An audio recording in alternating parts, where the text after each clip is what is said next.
You know how some carriers give you so little for your older busted phone you just end up living with it?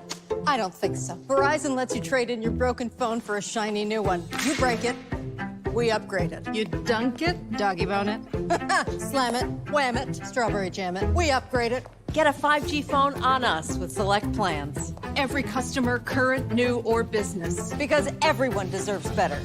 And with plans starting at just $35, better costs less than you think.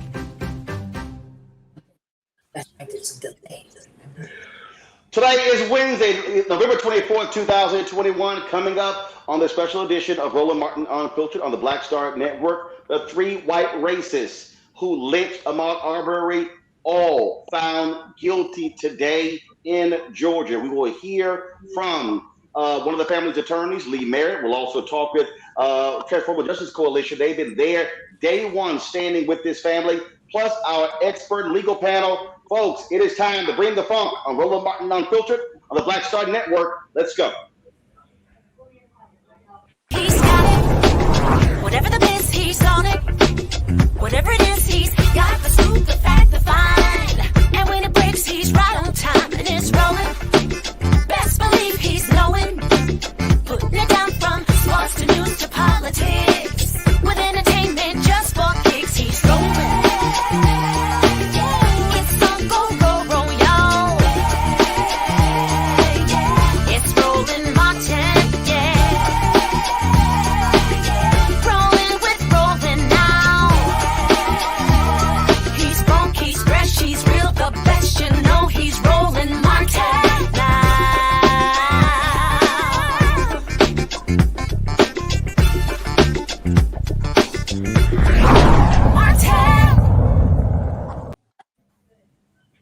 Guilty, guilty, guilty, guilty every single time. The judge in the case of the three white men on trial for lynching Ahmaud Arbery said guilty. It was applause ringing out all across the country as justice for Ahmaud absolutely took place today in Glenn County, Georgia. Again, where those three men are going to spend the rest of their lives in prison. Don't forget, they're also facing a federal hate crimes trial in early 2022. We're going to have a full breakdown on the show. We're going to play you a little bit later the actual reading of those charges, of the jury's decision by the judge. But a couple of my guests, they're going to be on the way to the airport. They've been there on the grounds. I want to get right to them. Let's go to Daryl Jones, who is the chair of the Transformative Justice Coalition. Barbara Anwar, she's the president of the Transformative Justice Coalition. Glad to have both of you. Daryl and Barbara, y'all have been on the ground there, standing with this family. Y'all have been leading these protests every single Thursday. And I just got to get to just your initial reaction, to, again, these guilty verdicts that this jury, this 11 white jurors, one African American, sent down today in Georgia.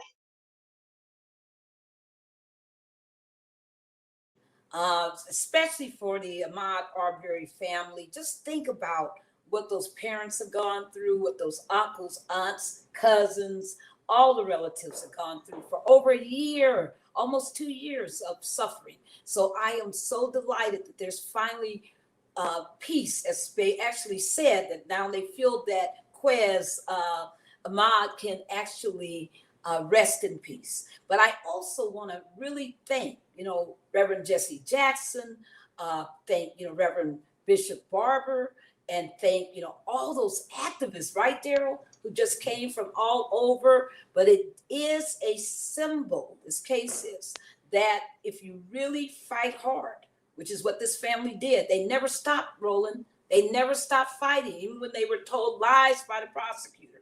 Even when the prosecutor, as we know, covered up for these white vigilantes. Even when the second prosecutor did the same thing.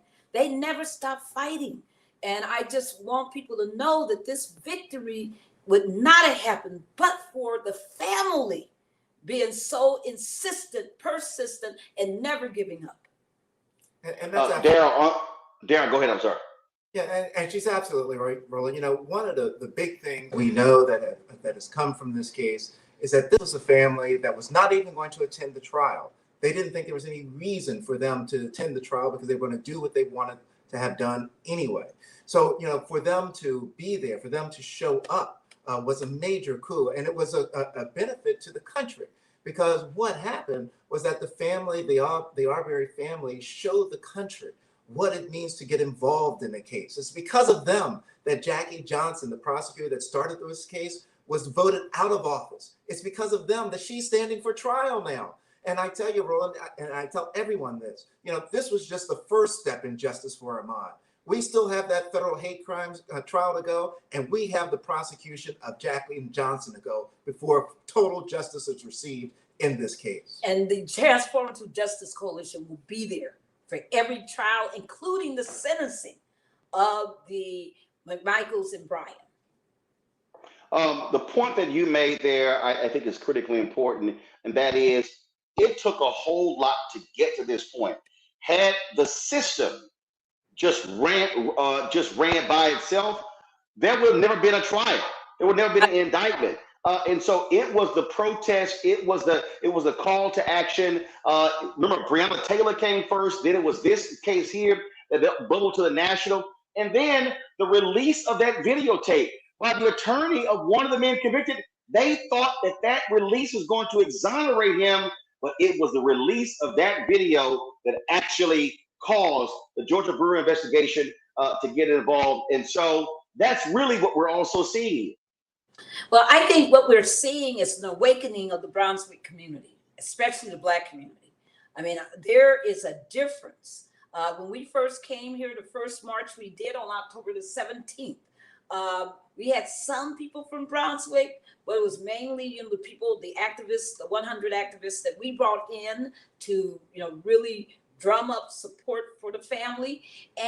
But now the Arbery family have become these incredible organizers, and they are now leading those marches. And today we actually watched the community lead the march. And it was just beautiful because that's what you want. I mean, every community has to be empowered to seek and to fight for justice. So what I also, want people to really understand is that for those 74 days that it took them to prosecute, you got to understand that Marcus Arbery, William Arbery, Gary Arbery, Ruby Arbery. They went down there to that courthouse, to the prosecutor's office almost every single day. They never, ever gave up. They never took, okey doke or anything else for an answer. And they threw that prosecutor out of office by the write-in campaign. Yeah, and Barbara's absolutely right, Roland, that, it was the Arbery family that really served as the catalyst behind all of this, because at any point in time, and Ahmaud Cooper Jones and Marcus Arbery are just amazing. They were just, their gracefulness in court, everything that it took for them to stand and to sit and to pay attention to what was going on. They, along with Ben Crump and Lee Merritt, they were just phenomenal with regards to their commitment, their dedication. When they saw us out marching in the street, Marcus led the marches. His brothers were there with them. His sisters were there with them. And the thing that people really need to remember or know that they may not know, that in Brunswick is the poorest jurisdiction in the state of Georgia, the poorest. So jobs are scarce. So for people to get involved and to come out, was to risk their employment, to risk their financial resources that they had. So, it was significant for the family to come together, to encourage the community to come out. And, we really look forward to seeing where the community goes from here and watching it continue to build. And I tell you this, and I say this constantly, this is what we saw the defense attorneys doing, all this nastiness, trying to kick the Transformative Justice Coalition out of the court, off the courthouse grounds, trying to kick the Black pastors out of the courtroom, trying to remove Wanda Cooper Jones from the courtroom for weeping because of her son being killed. This is what they did when the lights were on and the nation was watching. We can only imagine the cases that have come here where there has not been that attention and what has been going on in those courtrooms. But we're going to find out, because we're going to be holding hearings here in Brunswick with regards to Jacqueline Johnson and everything that's been happening in this county. Absolutely. Well, look, I know y'all have been there on the ground doing the tireless work. You've got a plane to catch, so we don't want to hold you up. We certainly appreciate both of you joining us. Congratulations. Give our best to the Arbery family. And again, a nation has stood with them throughout this whole ordeal. And as you said, it's not over. And so the fight for justice continues. That's right. Thank you. Thank you. Thank you for your coverage, because it took the Black media. Remember, Kevin Goff actually filed a motion against the Black media, saying the Black media was intimidating jurors. I mean, just unbelievable. So it took your presence also. So thank you so much. All right. We surely appreciate it, Barbara Online. Darryl, thanks a lot. Folks, this was the moment today when all eyes were fixated on this particular moment when the judge read the jury's decision in this case. All right, I'm going to go ahead and address each one of these verdict forms separately. The first verdict form I have is the State of Georgia versus Travis McMichael. Mr. McMichael, please stand. Verdict is as follows. In the Superior Court of Glenn County, State of Georgia, the State of Georgia versus Travis McMichael, case number CR 000433. Jury verdict form. Count 1, malice murder. We, the jury, find the defendant, Travis McMichael, guilty. I'm going to ask that whoever just made an outburst be removed from the court, please.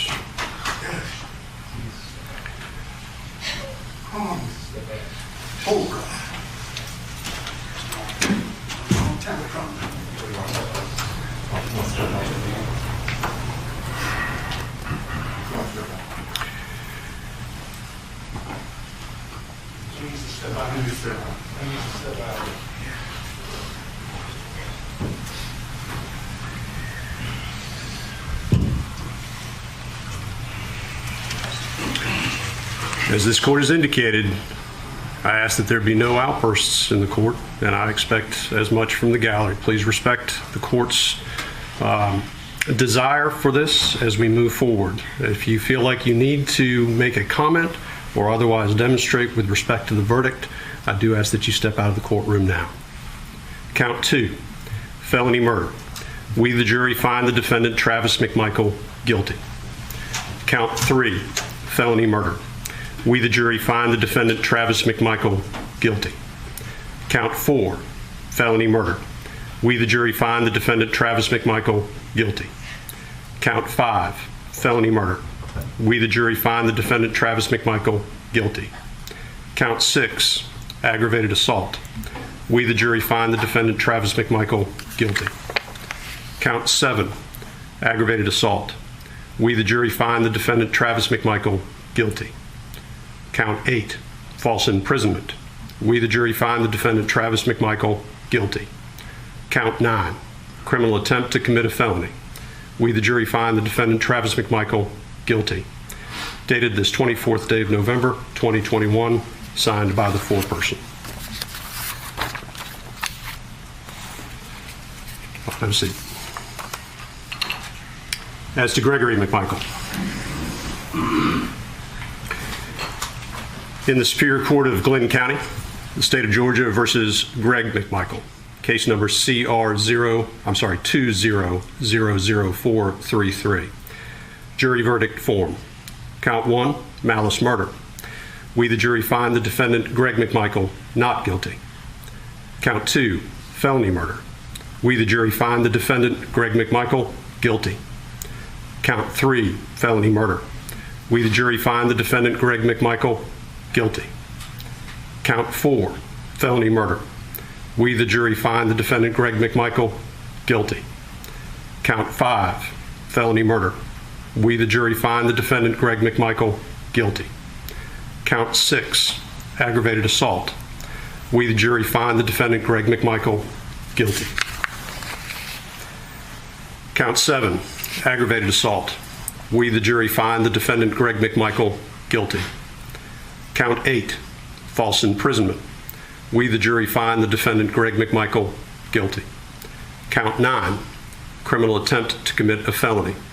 We, the jury, find the defendant Greg McMichael guilty. This 24th day of November, 2021, signed by the foreperson. As to William R. Bryan. In the Superior Court of Glenn County, state of Georgia versus William R. Bryan, case number CR20000433. Jury verdict form. Count 1, malice murder. We, the jury, find the defendant William R. Bryan not guilty. Count 2, felony murder. We, the jury, find the defendant William R. Bryan not guilty. Count 3, felony murder. We, the jury, find the defendant William R. Bryan guilty. Count 4, felony murder. We, the jury, find the defendant William R. Bryan guilty. Count 5, felony murder. We, the jury, find the defendant William R. Bryan guilty. Count 6, aggravated assault. We, the jury, find the defendant William R. Bryan not guilty. Count 7, aggravated assault. We, the jury, find the defendant William R. Bryan guilty. Count 8, false imprisonment. We, the jury, find the defendant William R. Bryan guilty. Count 9, criminal attempt to commit a felony. We, the jury, find the defendant William R. Bryan guilty. Signed this 24th day of November by the foreperson. Folks, again, that was a powerful, powerful moment today. Lee Merritt is one of the family attorneys for the Arbery family. Let me know if Lee has rejoined us. There he is. Lee, glad to have you here. That was Marcus Arbery who let out that initial exhortation there in the courtroom. And look, that was a daddy who had a lot of pent up anger and rage, and I know the judge had his rules for decorum, but Marcus, look, he needed to hear guilty. That's right. Yeah, I don't blame him at all. You know, normally we want to do our best to make sure that we're holding up the decorum of the courtroom. We still have the sentencing phase ahead of us. But Marcus Arbery was not only facing targeting in that court by the defense table, not only did the men sitting feet away from him murder his son, but he's lived in Glenn County his entire life, and he's had to deal with the racism and bigotry that is, rooted into the culture there. And for him to get a guilty verdict, it was so much pressure released. I don't even think he knew that he made a sound because he sat right back down and he was waiting to hear more when they asked him to leave the courtroom. Absolutely. Lee, one of the things that people are asking, you talk about the sentencing phase, many have asked, why weren't these three facing the death penalty? And so can you shed light on that? Explain to the audience what's going on there. I can't, unfortunately. It's going to be a question that's unique to Georgia state law. I'm a federal civil rights attorney, and so I'm not completely familiar with Georgia's death crime statute. I do know, for what it's worth, that Wanda Cooper Jones said these men deserved the death penalty. She was told that there was not an option. I'm sure it was explained to us when these men were indicted a year ago, but I'm not sure why death wasn't on the table. One of the things that we have been focusing on is that were it not for the release of that videotape, we're actually not here. It took massive protest. You had one DA who frankly tried to help these men. Then you had a second DA who pretty much wrote up a document offering a full-throated defense and telling cops not to arrest them. That's right. This case exposed, when we talk about institutional racism, this was it. This was men who committed a heinous crime who should have been held accountable, but because of white privilege, because of blue privilege, because of nepotism that existed, they were able to avoid accountability for over 2 months. And yeah, without the release of the video, that at that point they had become so emboldened that they were bragging about that video. They were sharing it in their circles, and somebody came up with the genius idea to share it with a public radio station. And we're grateful for that dumbass mistake, because that got us here today. Well, look, it certainly has been a very difficult moment here. For the audience, has a date been set when they're going to be sentenced? The court has not set a date. They're going to be checking their schedule. The next date that we have on our calendar is December 20th, which is the first appearance in federal court in Savannah, Georgia, for these men who are now facing hate crime charges as well. And also, and just again, people are asking, they were taken into custody after at the end of the courtroom today, correct? Yeah, to the praise of the Georgia Bureau of Investigations, the GBI, these men have been in custody since it took 74 days for them to be arrested, but they have not seen a free day since they were arrested back in 2020. Got it. And they remain in custody. All right. Lee Merritt, we certainly appreciate it, man. Thank you so very much. I know you got a plane to catch as well, so thanks for joining us. Thank you, brother. Talk to you soon. All right, folks. Got to go to break. We come back. Our expert legal panel will break down this entire case. It was a whole lot that went on here, even get us to this point. And so we look forward to having their expert analysis. That is next, right here on Roland Martin Unfiltered on the Black Star Network.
Betty is saving big holiday shopping at Amazon. So now, she's free to become Bear Hug Betty.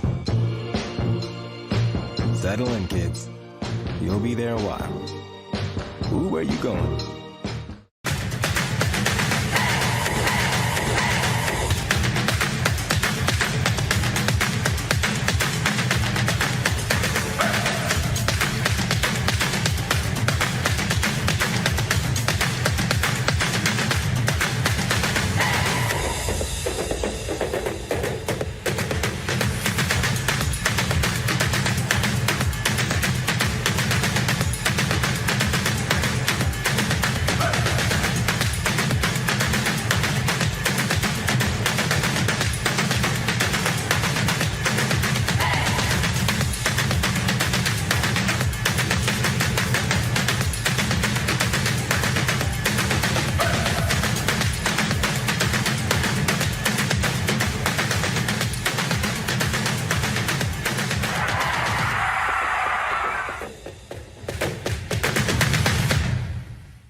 All right, folks, welcome back to Roland Martin Unfiltered right here on the Black Star Network. Let's go right to our stellar legal panel. Joining me today, attorney Scott Bolden, attorney Monique Presley, also attorney Robert James. Glad to have all three of you here.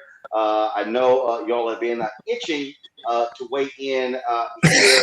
A lot of people, a lot of folks, Monique just did not trust the system. People were saying, man, I don't know, 11 white jurors, one African American, not sure. But when the verdict was read by that judge, it was very interesting to see the reaction from people all across the country commenting, really saying, thank you, justice was indeed served.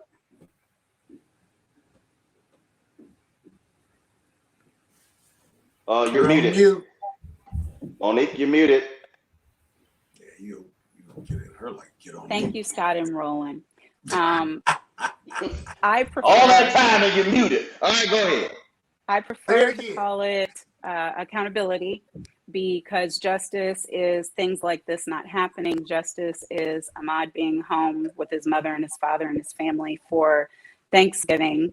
But the justice system worked, and a right outcome was reached because the case was tried almost flawlessly by these prosecutors, and the judge did his job. And when the jury was handed the facts and the law, they made what really were the only decisions to be made. And I think they judged it correctly, even on the counts where they did not find guilty. But yes, people were apprehensive, scared, cynical, did not believe at all that it would happen, thought maybe the jury would hang because of the one Black person on the jury. And with good reason, they are cynical about our justice system, because it has worked for people who are majority, soon to be minority in our country. It has worked for largely white males, and it has not worked for Black and brown folks.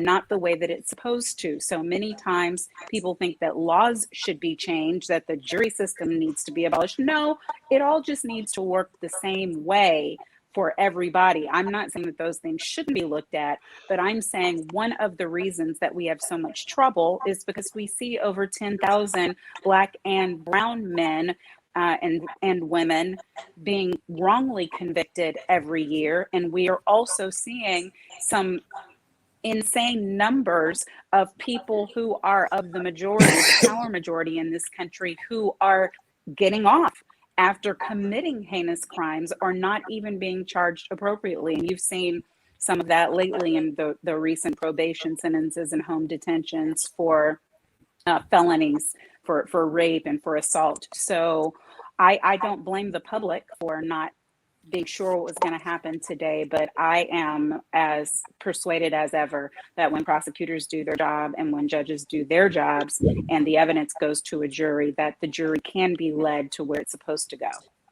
Scott, on that particular point Monique makes there, in terms of the prosecution doing their job, I was reading some comments earlier, and someone said that it was a wise strategy of the prosecution straight away from race, where they narrowly focused this thing on the law and the actions of these individuals.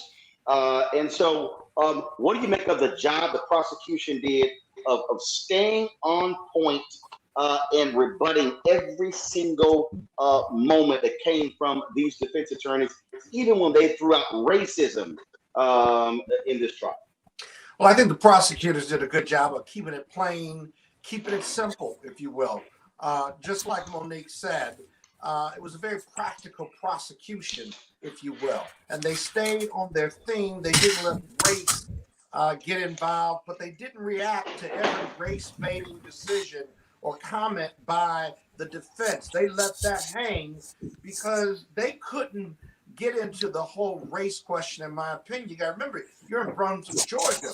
White people are still uncomfortable with the race question in the courtroom and outside of the courtroom. Now, if this was a race baiting case or this was a bias case like the federal case will be, no question, you got to sort through that. But there was no need here. If you juxtapose this prosecution team and this case with how the case in Rittenhouse was handled, it was like night and day. The judge was very professional. The prosecutors kept it simple. There was no flash or dash with them. They knew what they had to do. They laid out the law. They laid out the facts to support the law, and they didn't make it complicated. They did not sway from the facts. And then what they did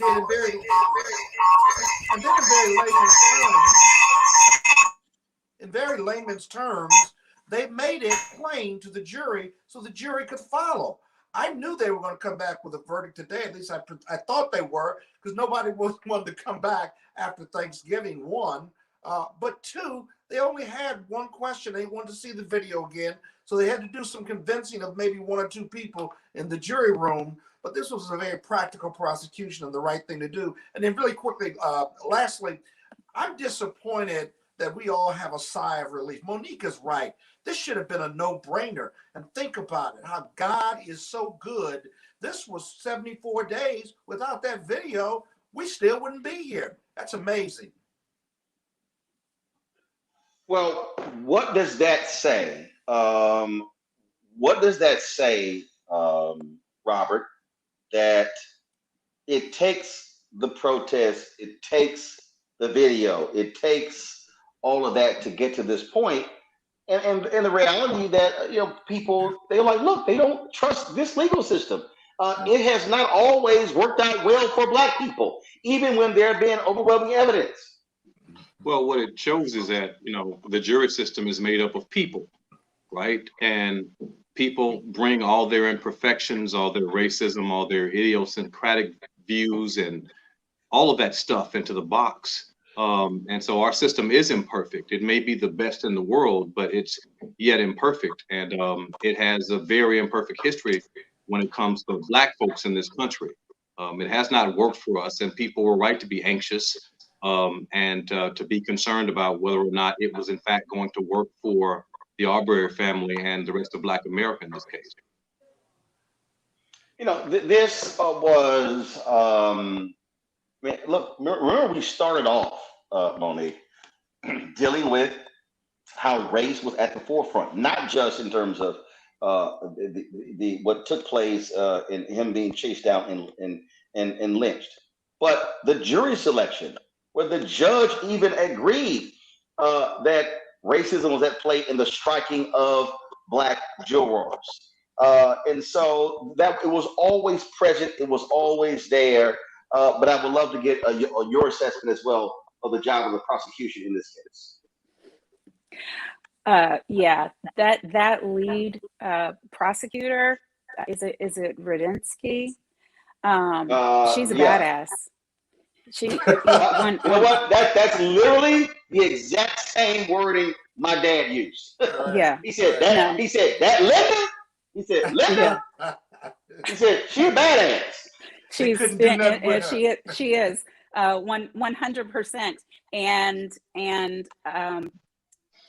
there, I watched her close, and I really just haven't seen, not since Chauvin, which is another, I don't call prosecutions flawless hardly ever. I'm just defense to the bone. But when they execute in this manner and get the job done, and when she said to that jury, if you don't find citizen's arrest, and she said, it's up to you if you decide there was or there wasn't. But if you decide there wasn't, then you have to find guilt, because that means they were the provokers. That means they weren't in jeopardy or danger. That means they have no justification or excuse for the false imprisonment, for the detainment, attempted detainment on another street. And so that made it to me very easy for the jury to do the job they needed to do. And throughout, all three of them did their job well. But to piggyback on what Scott said about the way they didn't allow the racism to be the thing that sent them down the rabbit hole, and they didn't pick it up like their own shiny carrot and wave it around, because the job of the prosecutor or any lawyer is to know your jury. And that's why lots of times when you go out and you get some big fancy lawyer from another jurisdiction to come in, it doesn't work on the defense side or on the prosecution side, because you have to know that area, you have to know their sensibilities, you have to know the things that they can handle hearing in their faces, and you have to know the things that they know it's happening, whether you spell it out for them or not. And so I agree with what Scott said about perhaps these jurors not being ready to deal with head on in the face. These, who knows who they were? They might be some critical race theory is the devil jurors. They might be some, if he had been committing crime, he deserved what came to him jurors. They might have been some never talked to a black person until I had to deal with this one black person for the past 2 weeks jurors. We don't know. And that is more likely than not. And so for a prosecutor to say, but here are these facts, and here is this law, and no matter what you think about those other things, this is what we are expecting you to apply. And so they did that, and it was a huge juxtaposition to the defense attorneys who were, forget about dog whistles, they were standing on their heads, they were standing on top of tables, they may as well have just said nigger, nigger, nigger, nigger, nigger, and said he deserved to die, because that is what, in essence, their defense was all about. It was, yeah, they might have done something wrong, but it was a black guy. Yeah, they might have done this wrong, but he was running down the street. You know, if he was running down the street, he had to be up to something. Yeah, we can't prove that he was actually committing a felony or that he even intended to commit a felony, but come on. I mean, they were just aiming for some sort of okie doke, and I believe that they went too far, that the comments that they made, the comments about the toes, the comments about, you know, knowing about our community and keeping our community safe, all of that might have offended the sensibilities to jurors who otherwise may have been predisposed to assume that because Ahmaud was black that he did something wrong. Yeah, see, Roland, here's the beautiful thing. Actually, Scott, hold on 1 second. Hold on 1 second. I'm gonna go to commercial break. We're gonna come back. I want you to make that point. When we come back, we're also gonna hear from the Arbery family when they commented after the jury reached their verdict. Folks, you're watching the special edition of Roland Martin Unfiltered. We were not supposed to be live today. I gave the staff off, but of course, when this verdict came down, we made that decision, and so we improvised today. So that's why we're here. You're watching Roland Martin Unfiltered right here on the Black Star.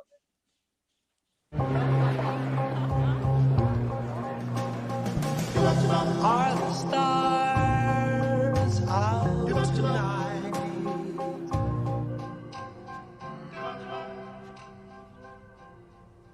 Alexa, play our favorite song again. Okay.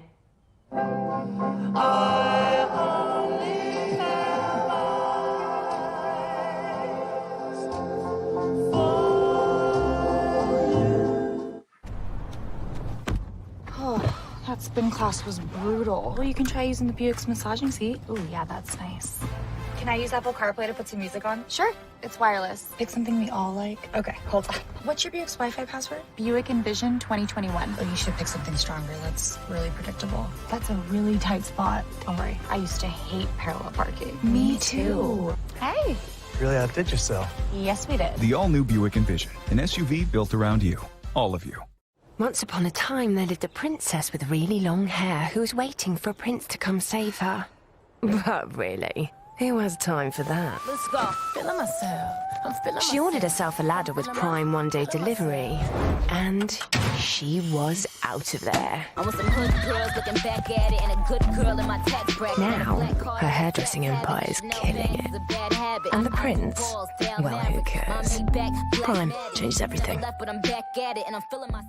I'm about to give you something that's going to put you in that. You're going to remember this. Yeah, he was on tour.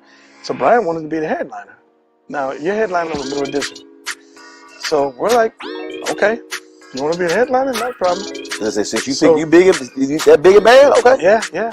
And I'll never forget one night we, two of the guys, the driver got lost. I think it was Westbury we were playing. And I'll never forget, they asked him if he didn't mind going on first, and we would close out. And they came back and he said, no. I'll give him his props. He took it like a man. It was rough out there. By the time he would come out, you could hear echoes. Wow.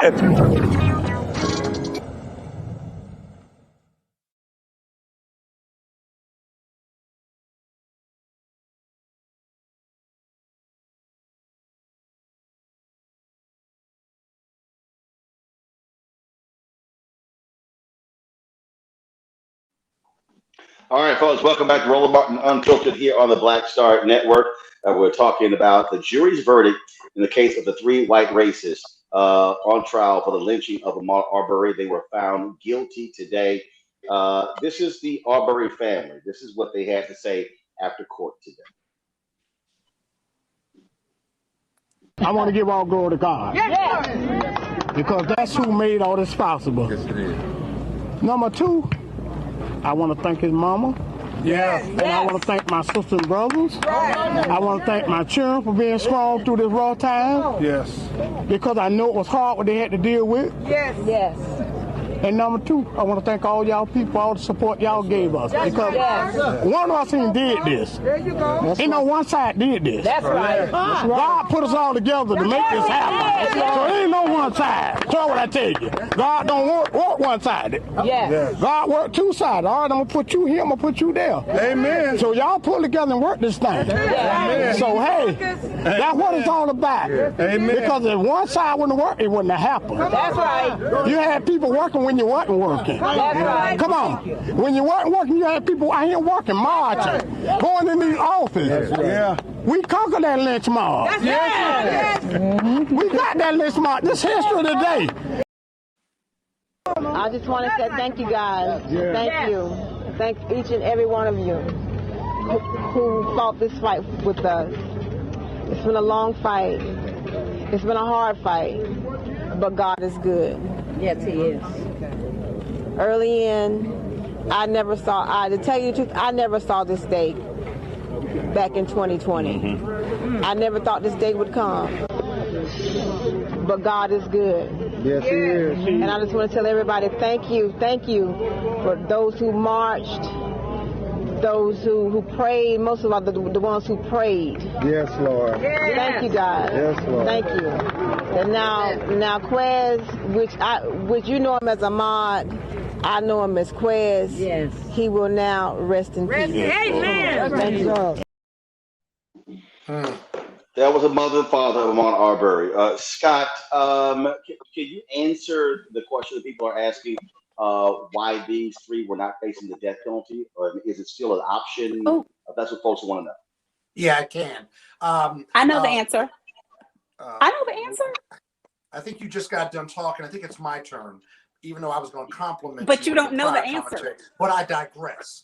The bottom line is you can get the death penalty in the state of Georgia under certain circumstances, but the prosecutor has to ask for it. In this case, the prosecution has not asked for it, and that would be something they would have to ask for early on before we tried the case. I've never seen them ask for it after a conviction, but that's fundamentally why. The other hold on. Monique, is that correct? Yes, he's right. Is that correct? Are you second guessing me? Are you kidding me? Robert, go ahead and weigh in. Well, look, I was a prosecutor for 17 years, and I was an elected DA in one of Georgia's largest jurisdictions. To get the death penalty in Georgia, there's certain things that you have to do to qualify for. It's not just for murdering somebody, and this was sure enough murder. But it needs to be, during the course of an armed robbery. There needs to be torture, mutilation, retaliation when you kill a judicial official or a police officer. There are a number of factors, and I don't believe, in all honesty, that that it qualifies for the death penalty under Georgia law, just being a murder during the course of them chasing him down. Like, it was horrible. It does not. It was shocking, but I do not believe it qualifies, and I don't think it was an option to the prosecutor in this case. Okay. All right, Scott, you can go ahead and finish your next legal point. You know, you've insulted me a lot over the years, but Scott, first of all, I have a former Georgia DA. Seriously. The question you asked me, you don't ask me and then say, is that correct? No. Because see, I want to know if you even knew the answer. So therefore, we're going to give the proper answer without other legal analysts. So please go forward with your point. What I was going to say to my sister Monique, the beauty of this case and the beauty of her comment about the defense raising the race question probably made the jury uncomfortable. But race was always a factor. It was hanging in the courtroom and outside the courtroom. You didn't have to do dog whistles or call him the N-word or do all the things that the defense did. And the prosecution knew that. So why even get into it? And what the prosecution team did was make it a very race-neutral, practical prosecution using the facts, if you will. And by doing that, she essentially was messaging to this jury, you can do this. We know race is out there, but it's okay. Here's the pathway to conviction where you can do it in the name of blind justice, not because you're going to be judged later on the race question, because we're not putting race in this. This is murder. It'll be murder now, murder in the future, and murder in the past. And it's okay for you to come back with that verdict, despite the racial tensions that are hanging in this courtroom. The thing here, Robert, that I found to be quite interesting is that obviously the defense, I think the defense realized we ain't got no defense. And they tried to hit race at every turn, all of the motions they were filing. And even the judge remained very even keeled. And I remember when he was complaining about the pastor showing up, and the judge kind of like, "Hell, you caused it," you know. And so it was as if they were trying to, at any turn, man, let me just press one racial button in one of these white jurors, because all they needed was one juror to say not guilty. Yeah. Well, I think they went too far, right? You're correct in that they didn't have a defense. All right. So they had to. I always knew that they were going to put the victim, on trial in this case. That's what you see in cases like this. You put the victim on trial and you try to make the case, about the victim's character. And a lot of that was limited. If you recall, there were what we call motions in limine, or motions pre-trial, to stop a lot of that. And it was successful because they tried to do even more. But ultimately, as a defense lawyer, you have to be careful about going too far and angering or pissing a jury off. Like, look, this jury, it didn't look like us, right? There was only one black person, one African American on the jury, but even white folks don't want to feel like that they're making race-based decisions. And look, we can't discount the fact that everyone on that jury, they knew the eyes of the world was watching them. That for posterity's sake, they would be judged, and their grandchildren's children would know about the decisions that they made. So how do you want to be remembered as a juror in this case? How do you want your community to be seen when you have an obvious murder? And so I think the defense lawyers went too far. The comments about the dirty toenails and all of that stuff. That was just unbelievably shady. It was weird too. To be that, unbelievably personal in a jury trial about someone that has lost his life, and think that even right-thinking white folks aren't going to be offended, it's just bad strategy, and I wouldn't have done it. It was so horrible. It was so horrible that I went back, since I wasn't able to see every part of the testimony. And when she said that, it made me want to go back and look. I'm like, did experts say something about his feet, or I couldn't connect any single dot that made it as make sense other than for what her intended purpose was. I mean, I really had never heard anyone just be so blatantly disrespectful. And I am not saying that because his family was there, that a defense attorney or a prosecutor should choose different words because of their audience. You have a job to do. But to say words like that that were completely unnecessary was astounding to me. And the other thing that occurs to me is just the complete difference between the Rittenhouse verdict and this one. And what I hope people will get from that is that, you know, for all of the people who, when the Rittenhouse verdict came out and sets a precedent and this and that, and this will never be the same, and everybody's going to think this and think that. And I tweeted at the time, this is a decision in one case from one jury in one town. Do not think that this means that every other case is going to be like this, or that every other area and territory is going to be like this. And I am thankful for a jury in the Deep South that, with people who were not majority of color, coming back with this decision, because it is the exact opposite kind of trial with a very similar type fact pattern. So I think we should make no assumptions whatsoever. I don't think we should assume about white jurors that they can't hear facts, apply law, and come up with the right decision. I don't think we should assume about Black jurors that they will do that, because I've had recently, on the crisis management side, some clients to see verdicts come back that didn't make any sense on paper, and it was Black folks on the jury who didn't even hang the jury. So humanity is humanity, and people come to it with their own predispositions. They come to it with the entirety of their life experiences. And finally, I also think that this Rittenhouse verdict was in this juror's mind. I'm not saying that it changed the outcome on the jury. They had plenty to make their decision, but I know they didn't want to be like those folks. Absolutely. Absolutely. So hold tight 1 second. When we come back, President Joe Biden, Vice President Kamala Harris, they weigh in on this verdict as well. And I've got to ask each one of you, because I really want to focus on this.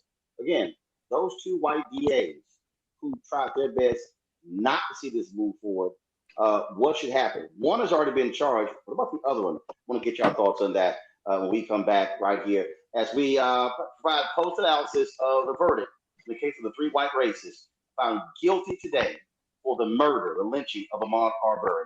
You're watching Roland Martin Unfiltered on The Black Show.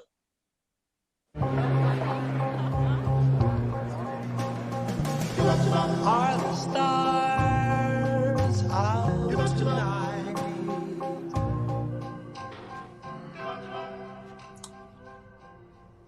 Alexa, play our favorite song again. Okay. I only have eyes for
Maureen is saving big holiday shopping at Amazon, so now she's free to become Maureen, the merrier. Food is her love language, and she really loves her grandson. Like, really loves. What's up? What's up? I'm Dr. Ricky Dillard, the choir master. Hey, yo, Peace World. What's going on? It's the Love King of R&B, Raheem Devon, and you're watching Roland Martin Unfiltered.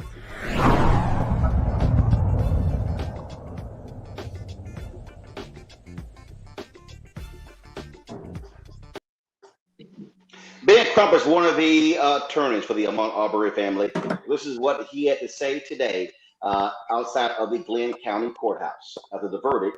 All the allegations, all the character assassinations, long legs with dirty toenails. Just imagine all they went through. That when he heard that, Reverend Al, he could not contain himself because Marcus, as a father, they see their job as to protect their children. That's right. That's right. And That's right.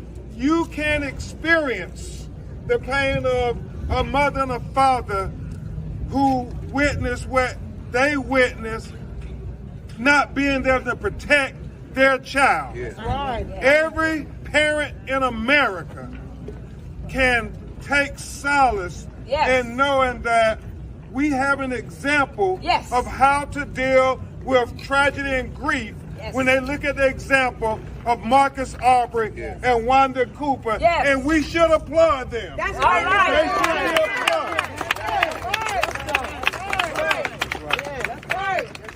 And I tell you all, we together did this. We all together, black, white, activists, faith members, lawyers, prosecutors. We did this together. We said, America, we will make us better than what we saw in that video. That's right. And I would be remiss if we didn't acknowledge,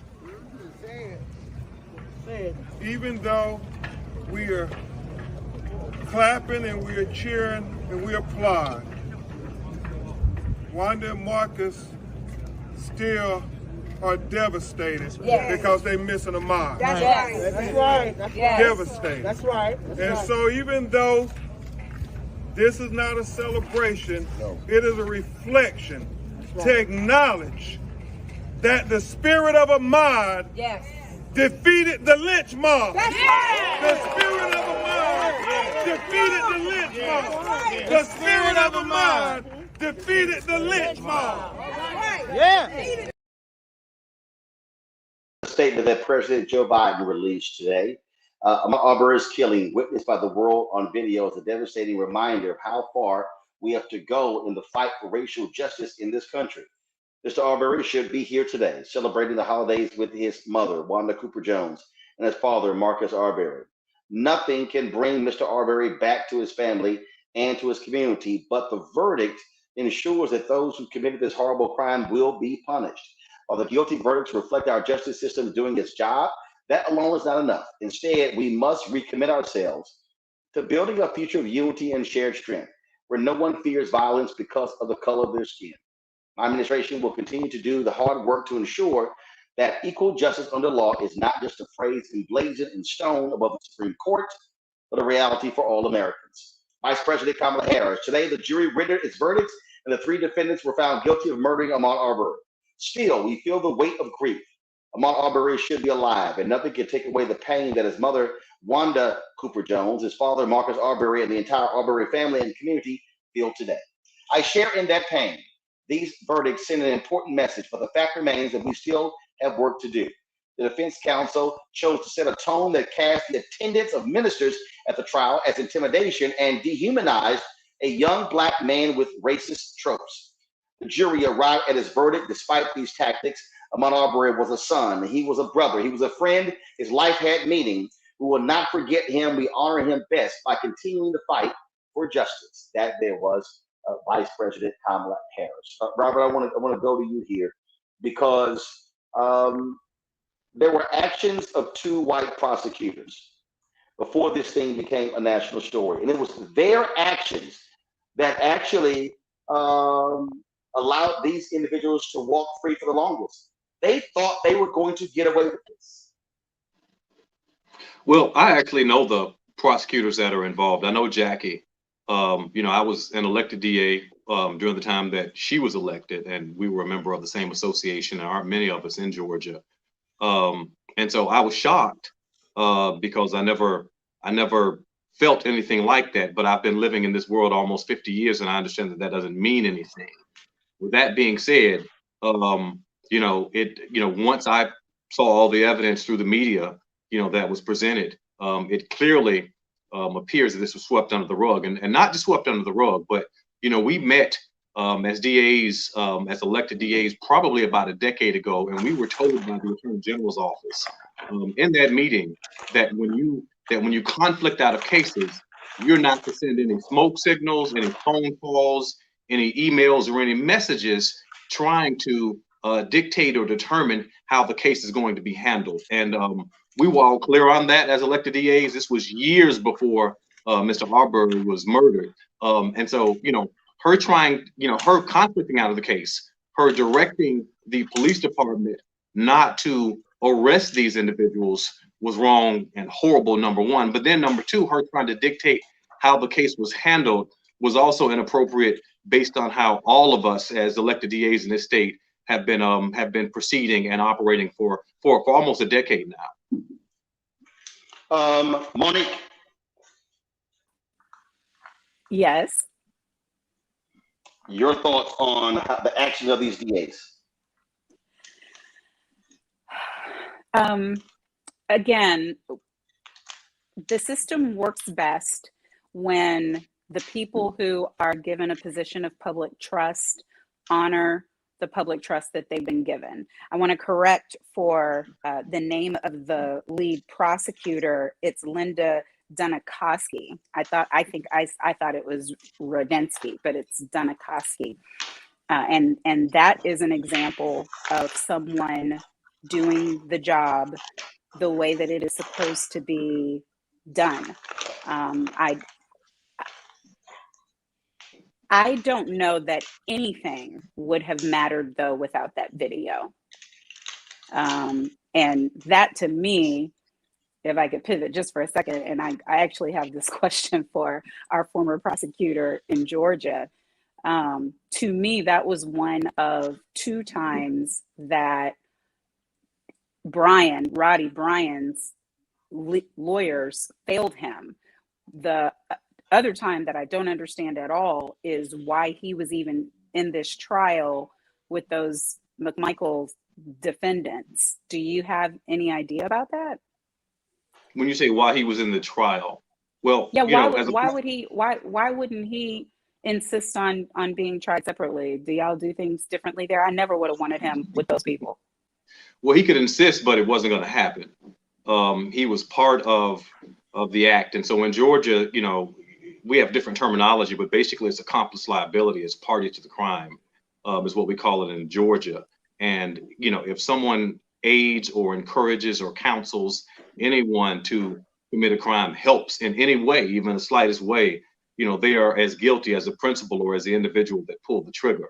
And so the prosecution's theory in this case was that, this individual that was driving the car and, chasing him down was party to the crime, and he was helping. Now you can't really convict him of malice murder because you don't have any evidence of it. But if he's assisting or helping or encouraging in the felony that actually led to the murder, then he's party to the crime of what we call felony murder in Georgia. And that's why they included him, because it tells the whole story. Now, so you're saying it's up to the prosecutors whether you get to stand alone for trial or not. I mean, if you look at the Chauvin case, the other officers who were involved, who are accomplices, who are also being charged, are being tried separately. Yeah. And that's why I was wondering if it's something that goes on state to state, sure. Because a motion to separate, I would think around these parts would be granted, because even though he had a part to play, it was a distinct part from the actual murder. I mean, if you think about drug cases where there's 25 to 50 different defendants, they're not all necessarily being tried together. So So that's your that's why I question was wondering if it was his attorney who screwed this up or what Yeah. happened. So your question is one for the defense and not the prosecution. As a prosecutor, you're going to want to indict him and have him included. As a defense lawyer, you're going to make a decision strategically whether or not you actually want your guy sitting at the table with these folks, or you're going to make a move to sever or to separate, as you call it. There was no motion to sever. I don't know why. But I'm not aware of any motion to sever. I mean, I would have wanted my guy as a defense, and I do some criminal defense now.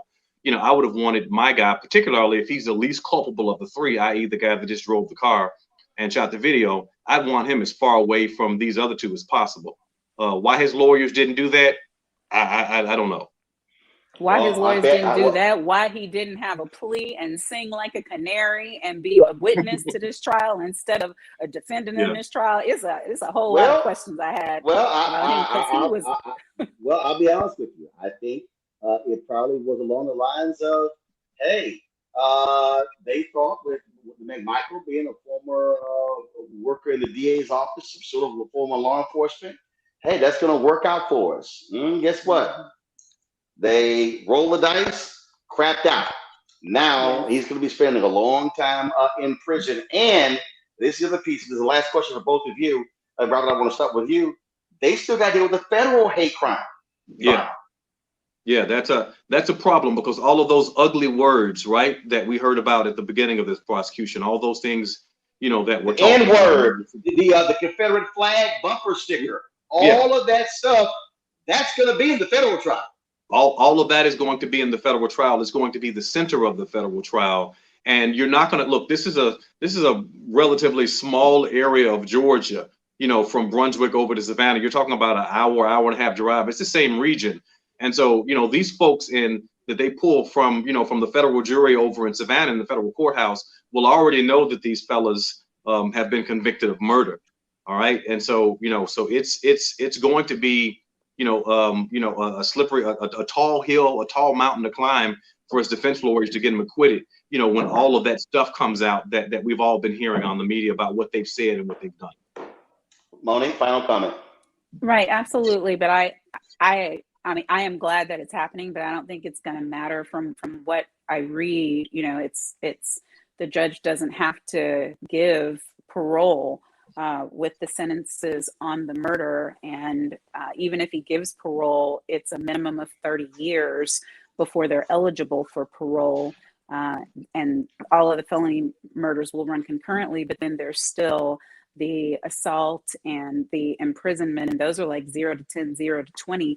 I do not expect any of these men to see the outside of prison in their lifetimes, whether they are convicted in the federal cases or not. And you know what? Here's a lesson. Mind your own damn business.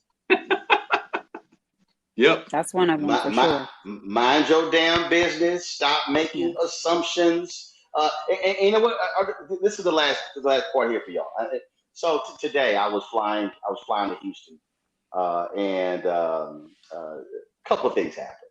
I get to the gate, and I got my Texas A&M sweatshirt on the pants, and the United guy, he immediately goes, "Hey, were you playing football at Texas A&M with Michael Spears at LSU?" I looked at him like, "What are you talking about?" And he keeps going. I said, "Man, I ain't never played football in my life. No." And he didn't even ask me that I played. He just went right there. So then I got on the plane with my niece, and we were walking on. So we're walking on the plane, and the flight attendant goes, "You got to check that bag. There's no room." And I went, "In first class?"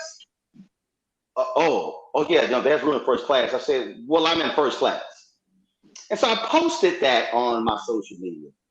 And there was some people who hit me, Robert and Monique, and they were like, "Man, you should let that thing just slide off your back." I said, "No, because that's how these things start for us. It's assumptions.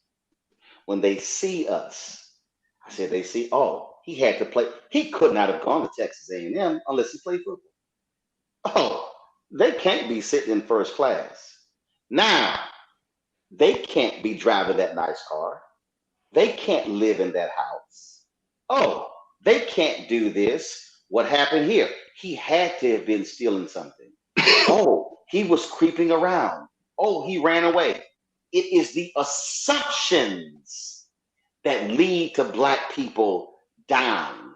And I dare say to anybody Black, we must challenge assumptions, because when they are making judgments about who we are and they don't even know us, they haven't even talked to us, they don't even know our background, that little small little assumption that people say you should just ignore ends up being, in the case of Ahmaud Arbery, dead because somebody assumed that he was a thief and he was walking around stealing something. That is something that we can never let just escape and ignore, Robert. Never. Those assumptions. No, look, I agree 100%.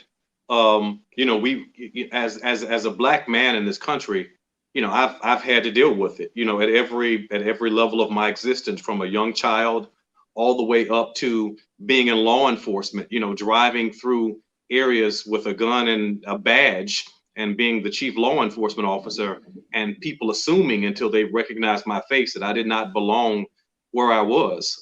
And, you know, when you mix assumptions with someone exercising law enforcement duties, you know, it can become lethal, because you assume someone is doing something, you know, that they're not actually doing. You assume Mr. Arbery is a thief when all he's doing is exercising and looking at homes, and as I've read, because he's interested in being an electrician one day. And there's absolutely no evidence. And so because of that assumption, you know, that's based on race, I might add, you know, you end up killing this young man, you know. And so, you know, look, we have an obligation as human beings, as African American people, to educate and to correct those assumptions, because they can turn deadly. Monique? Yes, absolutely. I agree 100%. Those things, I know we've all had experiences where they happen.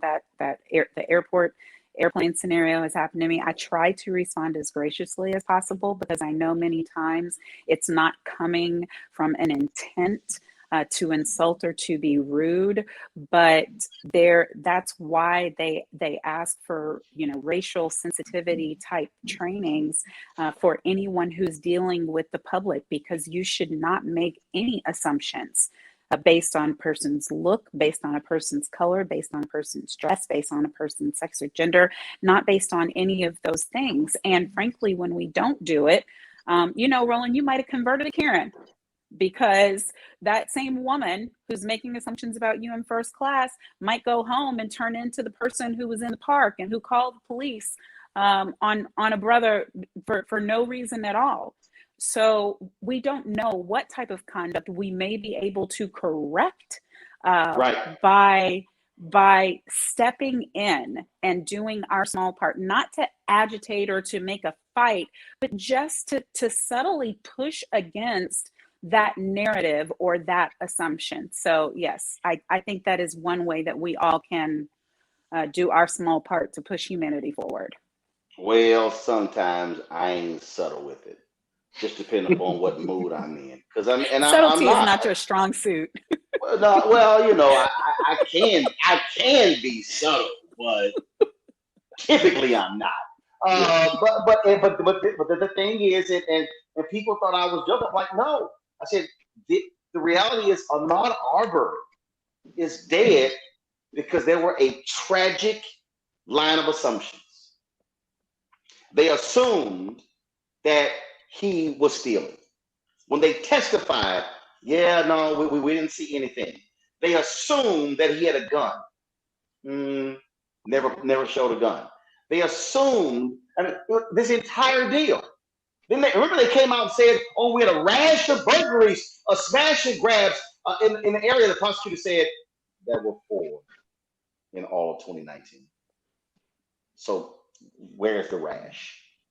Well, that is the deal. Roland, he could have committed every one of them. I mean, that is the thing I know people don't want to look at, because the only way that we get out of these things is if we turn our brothers, as I always say, into spotless, blameless lambs. The McMichaels would have been dead wrong to do what they did even if every one of those robberies, without them knowing it, had been committed by Ahmaud. I don't believe that they were, but it wouldn't have mattered. It wouldn't have fit under citizen's arrest because they didn't know that he did anything that day. They didn't witness him doing anything that day. They had no reason to be able to, just based on what they saw, stop him that day. And it had been such a long time prior to that there was no justification for them to use it as an excuse, even if they had known that he had done something, and they hadn't. So it really didn't matter that all he was doing that day was running. We didn't need to know his intent in being inside that house to understand that they violated the law. They took the law into their own hands wrongfully, and that is why Ahmaud died that day, and it should not occur. Well, Robert, unfortunately, we actually have to be clean and spotless because I dare say this: if Ahmaud did steal something, if Ahmaud was carrying something, this verdict may have gone another way. Even with the great work of the prosecuting, I'm just understanding how people think. Robert, go ahead. Well, practically, there would not have been a prosecution. Let's just be real about it. All right, it was a public outcry because he wasn't stealing anything, because he did not have a weapon on his person. That really motivated the authorities to take a deeper look. And when we pulled back the covers, that's when we saw all the ugly stuff that had been going on, and the prosecutors were removed, and people were indicted and all this other stuff. But if he had not been spotless, we wouldn't be having this conversation. He'd just be another black man in a neighborhood where he wasn't supposed to be, doing something that he wasn't supposed to do. And we wouldn't have this cold clinical approach to the law, which is, did they have probable cause to detain him or arrest him, and what did they know at the time? That never would have come into play. Now in a perfect world, it should, right? But, in the imperfect world of prosecution, jury selection, and closing arguments, it just doesn't work that way. Absolutely. All right, Robert, Monique, I appreciate it. Scott had to go a little bit early. I appreciate all three of you joining us. Let me thank Lee. Let me thank Barbara. Let me thank Daryl for joining us as well. Again, folks, we were not supposed to be live today, but because of the verdict that came down, that's why we are live. So we thank all of you for joining us as well. First of all, the big numbers today. Thank you so much for everybody watching. Got a great treat coming up for you next, folks. What's going to happen is we're going to stop this live stream. We're going to start the new one. We're launching a new show, one of 8 shows that we're launching on Roland on Black Star Network. This is called Rolling with Roland, a one-on-one, 1-hour interview show. I'm kicking this thing off with singer Johnny Gill. Folks may not realize that Johnny was far successful before he became a New Edition, and we talked about that. We talked about some things that he would love to do, and I can't wait for you to hear the end of the interview where I hooked him up with one of the greatest gospel singers out there. I ain't gonna tell y'all who it is. Y'all gotta watch the interview. So it's a fantastic interview. We want y'all to enjoy it. Rolling with Roland, the one-on-one with Johnny Gill, the series premiere is next. We're gonna drop a new episode every 2 weeks on the Black Star Network. Folks, I appreciate it. Y'all have a great Thanksgiving. Hug your family, hang out with them. No drama, please. And if you didn't bring any food for Thanksgiving, don't ask who cooks stuff, because you ain't do shit. Just be quiet and eat. Okay? Just be quiet and eat. And do me a favor, if you got one of them family members and they got a bag of hat, sit their ass in the yard and then bring their plate outside. Then they can't come to the house. All right, y'all. That's it. I gotta go. I will see y'all Friday for the Bayou Classic in New Orleans. Hiya!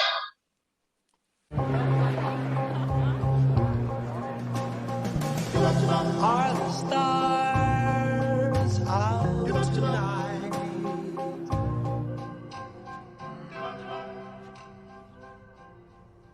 Alexa, play our favorite song again. Okay. I only have eyes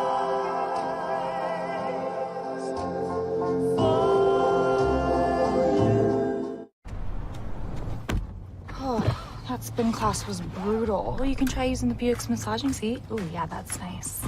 Can I use Apple CarPlay to put some music on? Sure, it's wireless. Pick something we all like. Okay, hold on. What's your Buick's Wi-Fi password? Buick Envision 2021. Oh, you should pick something stronger. That's really predictable. That's a really tight spot. Don't worry, I used to hate parallel parking. Me too. Hey. Really outdid yourself. Yes, we did. The all-new Buick Envision, an SUV built around you. All of you. Once upon a time, there lived a princess with really long hair who was waiting for a prince to come save her. But really, who has time for that? Let's go. Feeling myself. I'm feeling She ordered herself a ladder with Prime one-day delivery, and she was out of there. I want some hood girls looking back at it and a good girl in my tax bracket. Now, her hairdressing empire is killing it. And the prince, well, who cares? Prime changes everything. Hello, everyone. I'm Godfrey, and you're watching Roland Martin Unfiltered. And while he's doing Unfiltered, I'm practicing the wobble.